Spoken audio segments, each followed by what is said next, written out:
Hello students, today we are discuss a topic regenerative fibers in subject pharmacognosy. आज हम regenerative fibres पढ़ेंगे pharmacognosy में। और regenerative fibres में आज हम इसमें विस्कोस रेयॉन ये जो होता है ये इसके अंदर दो आती हैं। पहला होता है विस्कोस रेयॉन और सेकंड होता है एसीटेट रेयॉन। तो फर्स्ट है विस्कोस रेयॉन। आज हम इसमें डिस्कस करेंगे introduction of regenerative fibres. Regenerative fibres क्या होते हैं, biological source of viscose rayon का बायोलॉजिकल सोर्स क्या होता है, कहाँ से हमको पाया जाता है, ये चीज़ आज हम इसमें पढ़ेंगे। कैरेक्टर, कॉन्स्टिट्यूएंट्स, कौन कौन से केमिकल इसमें प्रेजेंट होते हैं विस्कस रेयॉन में, प्रिपरेशन, ये कैसे बनाया जाता है, तैयार किया जाता है, आइडेंटिफिकेशन टेस्ट एंड यूजेस, इतनी चीज़ें आज हम इसमें डिस्कस करेंगे। तो सबसे पहले हम ये जान लेते हैं कि रीजनरेटिव फाइबर्स होते क्या हैं, इंट्रोडक्शन क्या है, ये मतलब क्या होते हैं। तो regenerated fibres is made by dissolving the cellulose fraction of plants fibre in chemical and then again making it a fibre by viscose method. It is also termed as regenerated cellulose fibre as it consist of cellulose like cotton and hemp. तो ये क्या होता है कि regenerated fibre जो होते हैं, जो फाइबर्स होते हैं, उनको फिर से बनाना, उनको फिर से तैयार करना किसी केमिकल की मदद से, ठीक है, या तो किसी विस्कस मेथड के रूप में उसको फिर से तैयार करना, उसी चीज़ को कहते हैं रीजनरेटिव फाइबर्स। और रीजनरेटिव फाइबर्स को रीजनरेटेड सेल्यूलोज फाइबर्स भी कहा जाता है।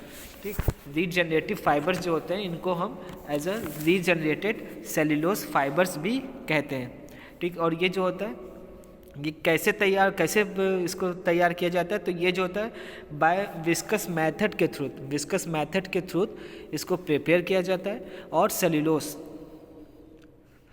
जो फाइबर होता है उसको सेल्यूलोज से रिएक्ट करवा के भी इसको बनाया जाता है।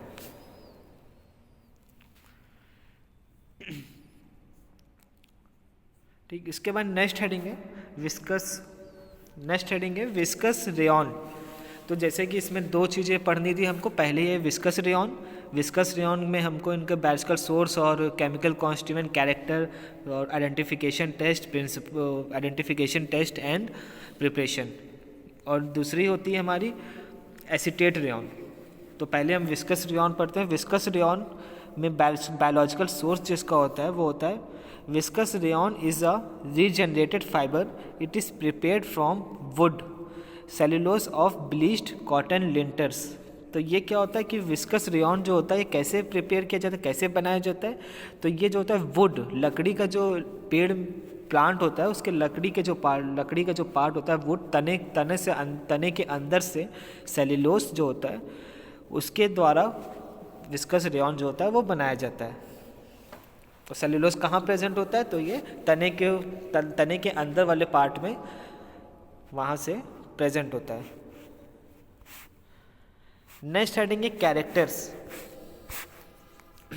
Characters of viscose rayon.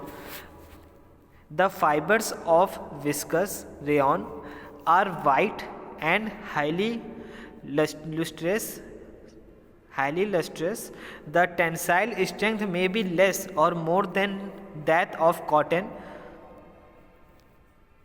When wetted with water, it loses 60% of its tensile strength.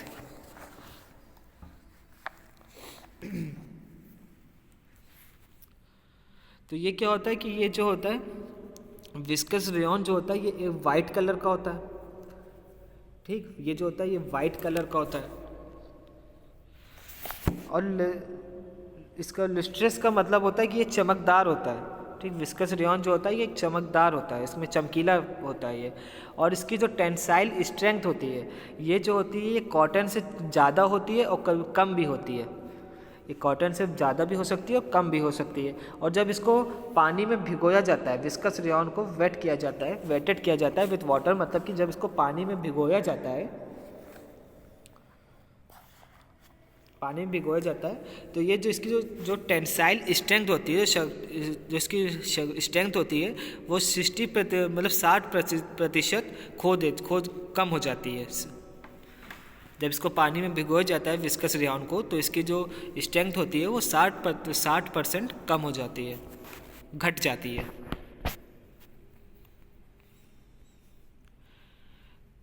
उसके बाद देन नेक्स्ट हेडिंग है कॉन्स्टिट्यूएंट्स, कौन कौन से केमिकल इसमें प्रेजेंट होते हैं। तो इसमें होता है viscous rayon consist only cellulose, तो विस्कस रेयॉन में सिर्फ सेल्यूलोज प्रेजेंट होता है। इसमें विस्कस रेयॉन जो होता है इसमें सिर्फ सेल्यूलोज प्रेजेंट होता है। सेल्यूलोज कहाँ से पाया जाता है, तो ये तने के अंदर वाले पार्ट से वुड जो लकड़ी के जो भाग होते हैं वहाँ से सेल्यूलोज प्राप्त होता है। नेक्स्ट हेडिंग है प्रिपरेशन, कैसे तैयार किया जाता है विस्कस रेयॉन। ठीक, तो इसमें क्या होता है पल्प ऑफ कॉनिफेरस वुड, ठीक, pulp of coniferous would, cellulose. तो इसमें क्या होता है कि ये जो होता है ये वुड के जो पार्ट होते हैं,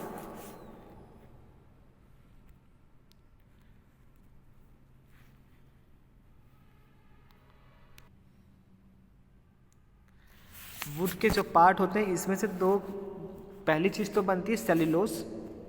फर्स्ट होता है हमारा सेल्यूलोज, दूसरा होता है हेमी सेल्यूलोज। तो सेल्यूलोज के बाद हमें सेल्यूलोज से प्राप्त होता है विस्कस रेयॉन जो होता है हमें किससे मिल के बनता है, तो ये सेल्यूलोज से बनता है, सेल्यूलोज से हमको मिलता है। तो फिर हमको सेल्यूलोज से हेमी सेल्यूलोज में नहीं जाना है, हमें सिर्फ सेल्यूलोज वाला देखना है। सेल्यूलोज में क्या होता है, तो सेल्यूलोज में NaOH के साथ सोडियम हाइड्रोक्साइड के साथ इसको रिएक्ट कराते हैं। ठीक, तो ये होता है तो ये बन जाता है सोडियम सेल्यूलोज। ठीक, इसको जब सेल्यूलोज को NaOH के साथ रिएक्ट करवाते हैं तो ये सोडियम सेल्यूलोज बन जाता है। ठीक, उसके बाद सोडियम सेल्यूलोज को फिर रिएक्ट करवाते हैं जेंथेट सॉल्यूशन के साथ।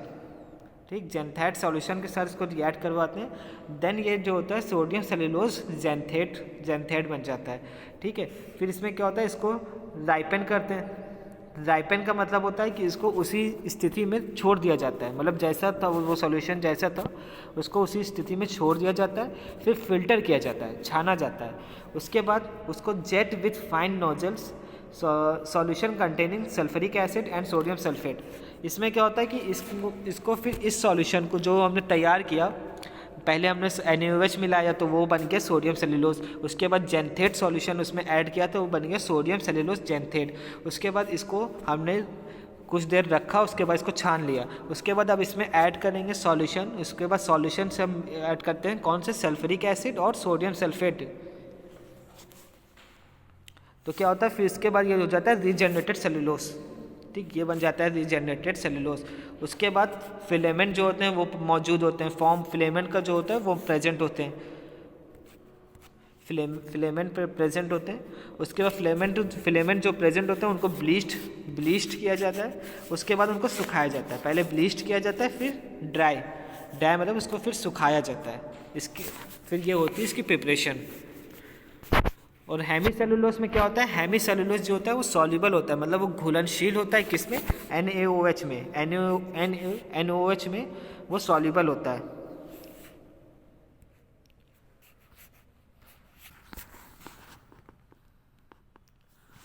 उसके बाद नेक्स्ट हेडिंग है आइडेंटिफिकेशन टेस्ट। तो आइडेंटिफिकेशन टेस्ट में क्या होता है, with N50 iodine and 80% sulphuric acid it gives a blue colour. तो ये क्या होता है कि 50 आयोडीन और 80% सल्फ्यूरिक एसिड के साथ जब इसको रिएक्ट करवाते हैं तो ब्लू कलर ये प्रोड्यूस करता है। दूसरा टेस्ट है it dissolve in 60% cold sulphuric acid. तो ये कोल्ड सल्फ्यूरिक एसिड में ये डिजॉल्व हो जाता है, मतलब उसमें वो घुल जाता है। ठीक, 60 ये जो विस्कस रेयॉन जो होता है ये 60% कोल्ड सल्फ्यूरिक एसिड में ये घुल जाता है, डिजॉल्व हो जाता है। उसके बाद सैंपल में क्या होता है, विस्कस रेयॉन सैंपल में जैसे कि सेल्यूलोज ले लिया, उसके बाद उसको रिएक्ट करवाते हैं किसके साथ, मॉलिस्क रिएजेंट के साथ। तो मॉलिस्क रिएजेंट के साथ हमको जब रिएक्ट करवाते हैं तो ये वॉयलेट कलर जो होता है वो प्रोड्यूस करता है। ठीक है, ये इसका थर्ड टेस्ट है। तीसरे टेस्ट में क्या होता है, सैंपल में जैसे सेल्यूलोस हो गया, सैंपल में सेल्यूलोस लेंगे, उसके बाद उसको रिएक्ट करवाएंगे मॉलिस्क रिएजेंट के साथ। तो फिर मॉलिस्क रिएजेंट के साथ रिएक्ट करवाने पे ये वॉयलेट कलर जो होता है वो प्रोड्यूस होता है। देन उसके बाद नेक्स्ट हेडिंग है यूज़। इसके यूज़ क्या क्या होते हैं विस्कस रेयॉन के।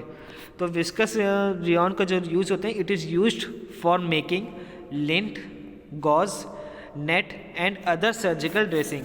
तो ये क्या होता है, इसका जो उपयोग होता है वो लिंट बनाने में किया जाता है।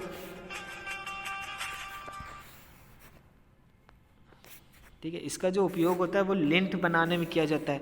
लिंट क्या होता है, जो ये कपड़े का जो होता है उसको बनाने में इसका उपयोग होता है। फिर गॉज क्या होता है, जो जालीदार जो चीज़ होती है जालीदार, उसको बनाने में इसका उपयोग होता है। और नेट जो होता है, जो मछली पकड़ने के लिए जो नेट इस्तेमाल किया जाता है, उसमें भी इसका यूज होता है। और इसके अलावा और सर्जिकल ड्रेसिंग में भी इनका उपयोग होता है विस्कस रेयॉन का। ठीक है, and it is also used in surgical dressing. Surgical dressing के जो प्रोडक्ट्स होते हैं उनको भी बनाने में विस्कस रेयॉन का उपयोग होता है।